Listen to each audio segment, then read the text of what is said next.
ఇప్పుడు సంతోషంగా ఉందా? ఎందుకుండవు? ఉంటావు. ఎందుకంటే నువ్వు కోరుకున్నట్టే అమ్మ నాన్న దగ్గర నుంచి వచ్చేసింది కదా. ఏం మాట్లాడుతున్నావా నువ్వు? అవును, నీకు నాన్న అంటే ఇష్టం లేదు, అమ్మ నాన్న కలిసి ఉండడం అస్సలు ఇష్టం లేదు. అమ్మ వచ్చేసింది కాబట్టి ఇప్పుడు నువ్వు సంతోషంగా ఉండు. నాన్నేంటో అమ్మకి బాగా తెలుసు. అయినా మంచి మనసు చేసుకుని వెళ్ళింది. కానీ నాన్న అమ్మని అర్థం చేసుకోలేదు కాబట్టి తిరిగి వచ్చింది. దానికి నేనెలా కారణమవుతాను? కారణం నువ్వు కాకపోవచ్చు, కానీ అమ్మా నాన్న విడిపోవాలని గట్టిగా కోరుకున్నావు. కలిసి ఉండకూడదని ప్రయత్నం చేశావు. అందుకే ఇలా జరిగింది.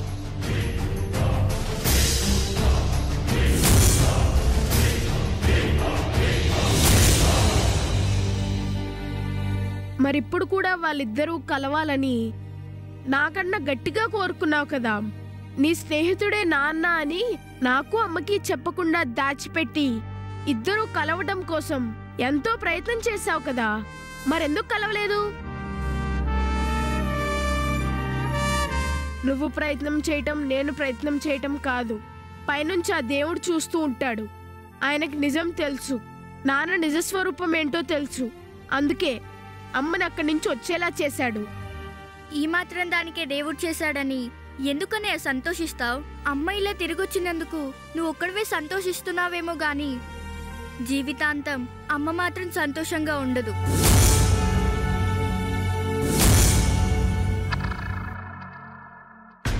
దూరంగా ఉంటే కాదన్నయ్య, అందరం కలిసి ఉంటేనే సంతోషం. అమ్మ అక్కడున్నప్పుడే నాన్నతో కలిసిపోతుంది. మనం కూడా అక్కడికి వెళ్ళి అందరం సంతోషంగా ఉండొచ్చని ఎంతో ఆశపడ్డాను. నీ సంతోషం మాత్రం నువ్వు చూసుకున్నావు, నన్ను మాత్రం ఎప్పటికీ అర్థం చేసుకోవు. అమ్మ అక్కడి నుంచి వచ్చేసరికి ఉక్రోషం పట్టలేక నువ్వు నన్ను ఇలా అంటున్నావు. కానీ అర్థం చేసుకోవాల్సింది నువ్వు. మంచి మనసుతో వెళ్ళిన అమ్మని నాన్న పని మనిషిలా చూసి డబ్బిచ్చి పంపించాడంటే నువ్వు అర్థం చేసుకో. నాన్న ఎలాంటి వాడో తెలుసుకో.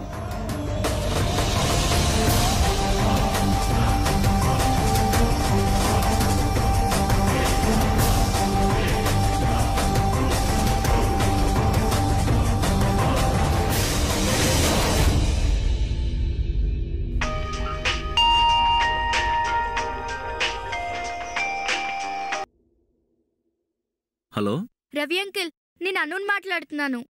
అమ్మా అను, తర్వాత ఫోన్ చేయమ్మా. ఒక్క నిమిషం రవి అంకిల్. ఏంటో చెప్పమ్మా. అసలే ఇక్కడ పరిస్థితి ఏం బాలేదు. మళ్ళీ చేయమంటున్నాను కదా. Please Ravi uncle. సరే చెప్పు. అదే రవి అంకిల్, నేను అమ్మ వాళ్ళ ఇంటికి వచ్చాను. అమ్మ వచ్చేసింది. ఏంటి అసలు ఏం జరిగింది? ఓ, వెళ్ళొచ్చావా? మేడంనే ఏం జరిగిందో అడగలేకపోయావా? అడిగాను, కానీ చెప్పట్లేదు. మిమ్మల్ని అడుగుదామని ఫోన్ చేశాను. ఏమైనా గొడవ జరిగిందా? చెప్పడానికి ఏముంటుందమ్మా. అమ్మా, అలాంటి వాళ్ళది నిజమైన ప్రేమ కాదు, అది వ్యామోహం. ఎగ్జాక్ట్లీ చిన్నత్త. నిజంగా ప్రేమించుకున్న వాళ్ళు అలా చేయరు. ఎంత మనసు విరిగిపోతే కన్న కూతుర్ని పట్టుకొని మా దృష్టిలో చచ్చిపోయా ఉంటుందా తల్లి? అది సరే అమ్మా, తన కూతురుతో తన మాట అనేటప్పుడు ఆమె మాటల్లో వ్యథ, కళ్ళల్లో బాధ గమనించావమ్మా? పెద్దబాబుకు బర్త్డే విషెస్ చెప్పు కూడా వెళ్ళాం కదా. ఊరికే ఎలా కాలిపోతుంది? మంట పెడితేనో పడితేనో తగలబడుతుంది.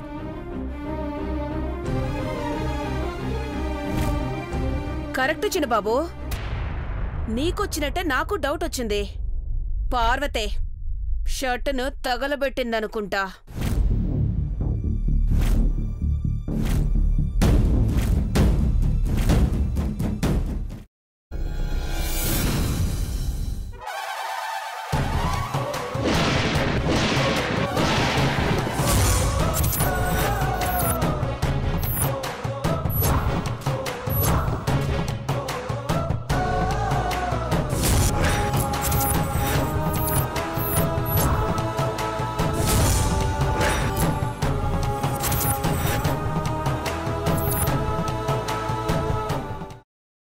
తర్వాత పొట్టు తీసేసి చాప్ చేసి పక్కన పెట్టుకోవాలి. ఒక ప్యాన్లో కొద్దిగా నూనె వేడి చేసి అందులో ఆవాలు, మినప్పప్పు, శనగపప్పు, కరివేపాకు, సన్నగా తరిగి పెట్టుకున్న ఉల్లిపాయలు వేసుకుని 1 నిమిషం పాటు వేయించుకోవాలి. ఆ తర్వాత కాల్చి కట్ చేసి పెట్టుకున్న వంకాయని కూడా అందులో వేసుకుని బాగా మిక్స్ చేసి బౌల్లోకి ట్రాన్స్ఫర్ చేసుకుని అందులో తగినంత చిక్కటి పెరుగు లేదా పల్చటి పెరుగు వేసుకుని మిక్స్ చేసి అన్నంతో కానివ్వండి, చపాతీతో కానివ్వండి సర్వ్ చేసినా చాలా బాగుంటుంది.